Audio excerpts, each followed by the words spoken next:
It's time for Defending and Commending the Faith with Joe Mott, inviting the atheist, agnostic, and skeptic to examine for themselves the evidence for the Christian faith. We are all limited by what we do not know and by the things we think we know but are not true.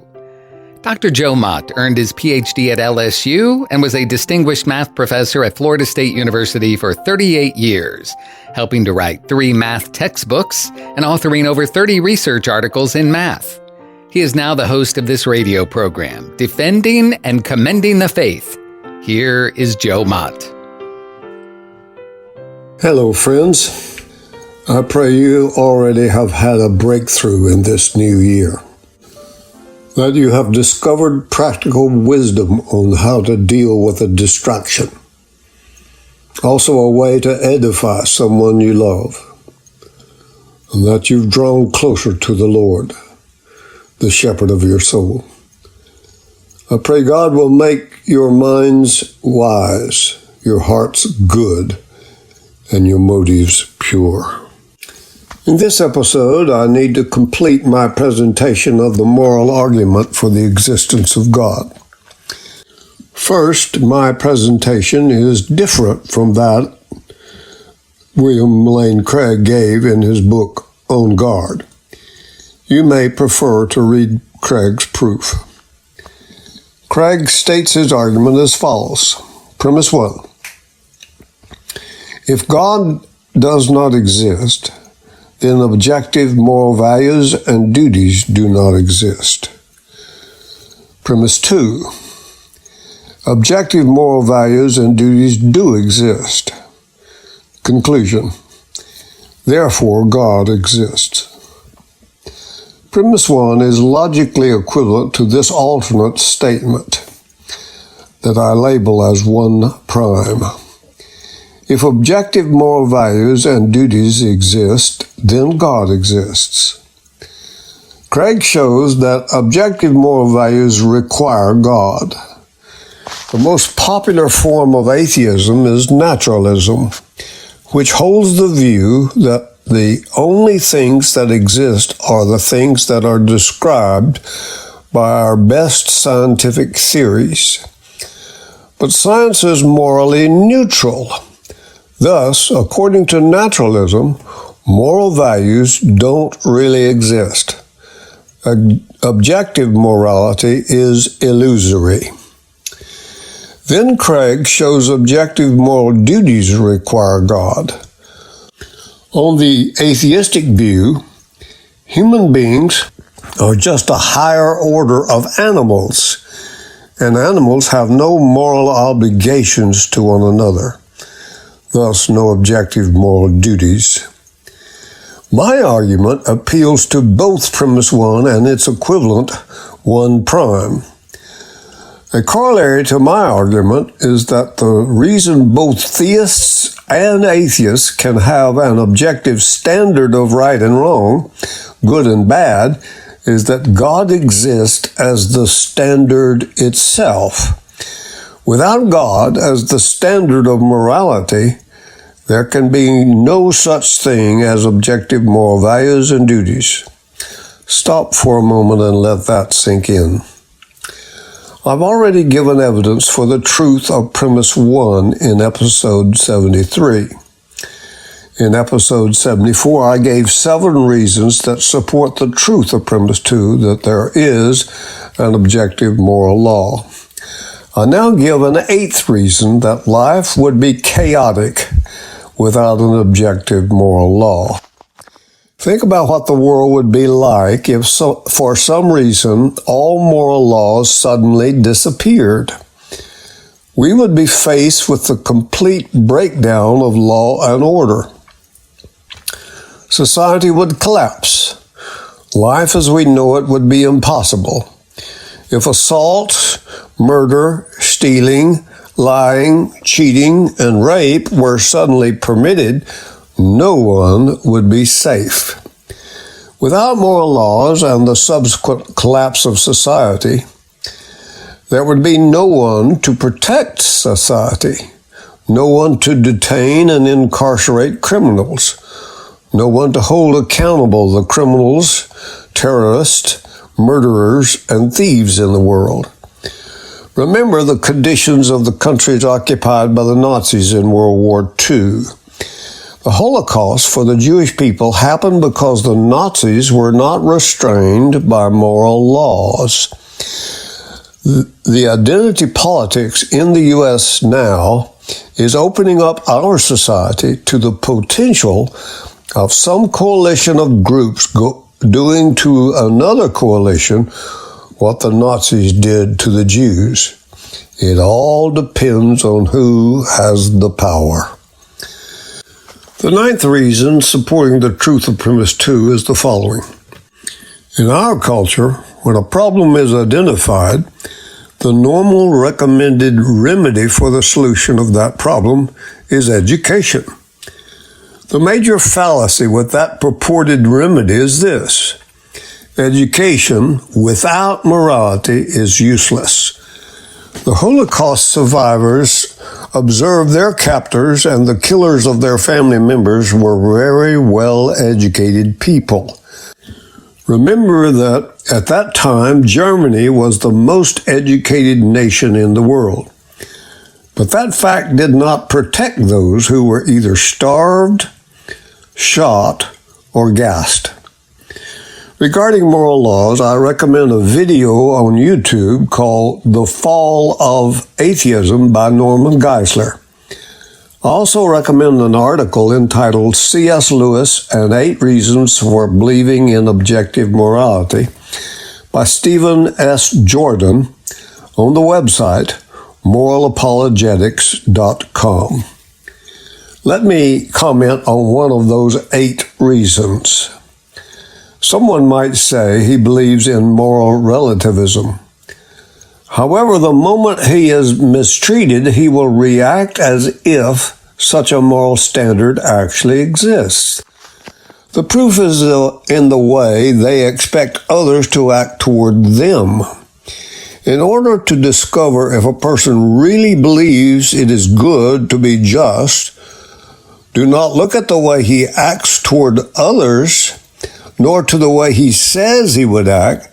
Look instead at the way he reacts when others do something to him.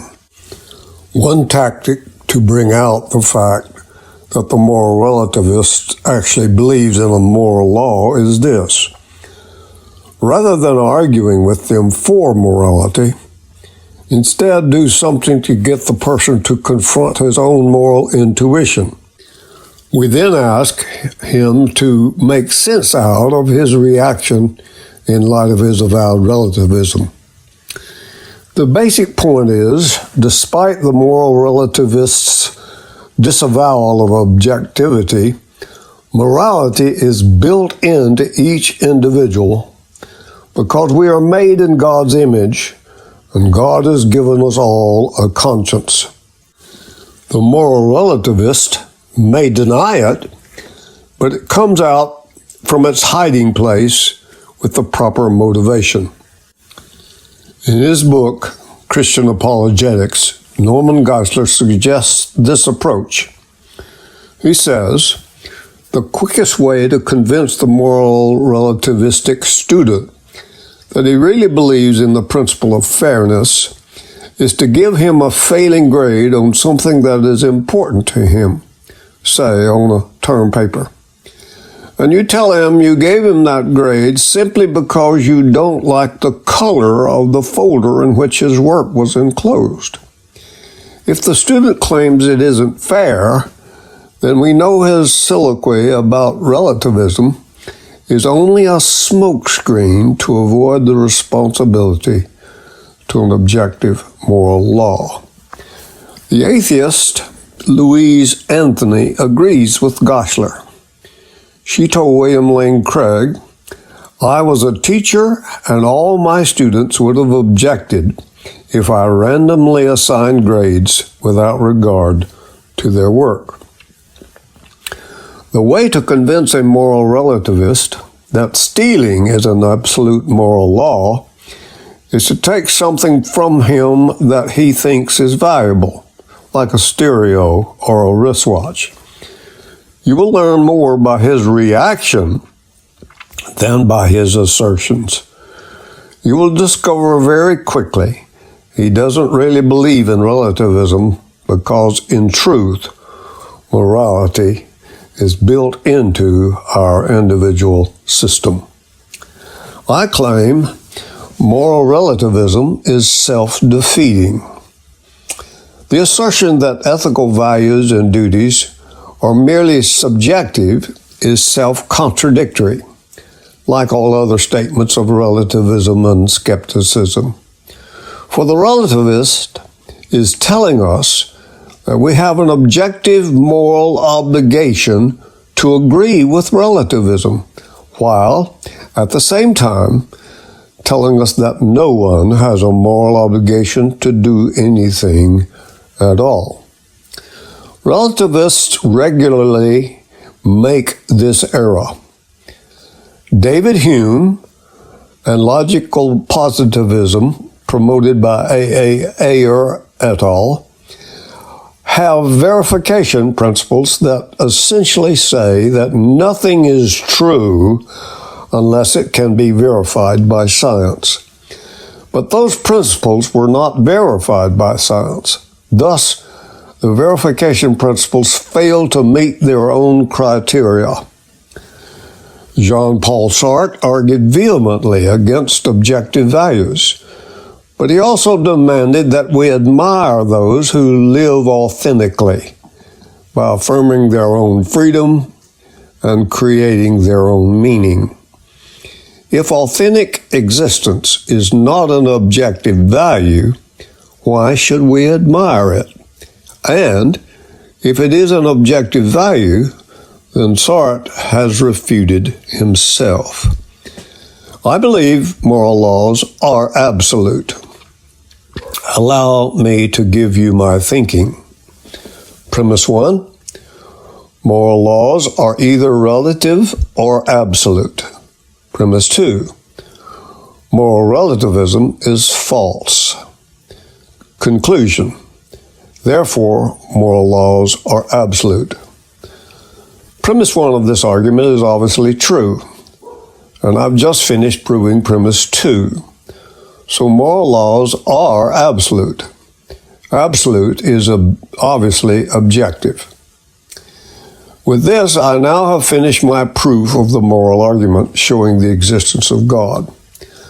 Now let's shift gears and turn our attention to the three views that show how different worldviews deal with the problem of evil and the implications regarding the existence of God.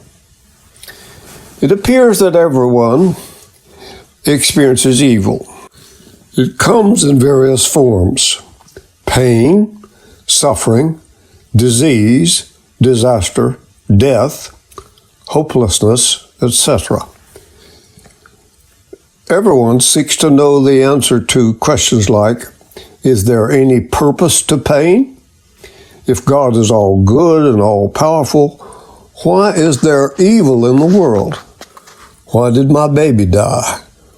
Why was the city of New Orleans inundated by floods from Hurricane Katrina? Why did the devastating tornadoes ravage the states of Arkansas, Illinois, Indiana, Kentucky, Mississippi, Missouri, Ohio, and Tennessee in 2021? Why do so many people die from drought and starvation? These are the questions that arise when one wishes to discuss the problem of evil and God. Three basic answers have been offered. 1. Atheism affirms evil and denies God. 2. Pantheism affirms God and denies evil. And 3. Theism affirms both God and evil. I have been addressing the atheistic view over several different episodes of this program. On the negative side, I have shown that all atheistic disproofs of God fail. In particular, the arguments by Jean-Paul Sartre, David Hume, Bertrand Russell, Christopher Hitchens, and Richard Dawkins. are easily refuted. These people are highly educated and are extremely facile in their rhetorical skills, but sometimes they allow their rhetoric to pull the wool over their own eyes. The new atheists, for example, have branded themselves as the party of reason with a capital R. Dawkins leads his Foundation for Reason, and Sam Harris co-founded Project Reason. Richard Dawkins, Daniel Dennett, and Michael Shermer have gone so far as to argue that atheists should be called brights in light of their insistence on a reasoned approach to all knowledge. Speaking of going too far, Dawkins has said in an article entitled Religion's Real Child Abuse that molesting children may be less harmful in the long run than giving children a religious education. I will continue this discussion of the three views about evil and God in the next episode. In the meantime, my challenge to you is know the shepherd.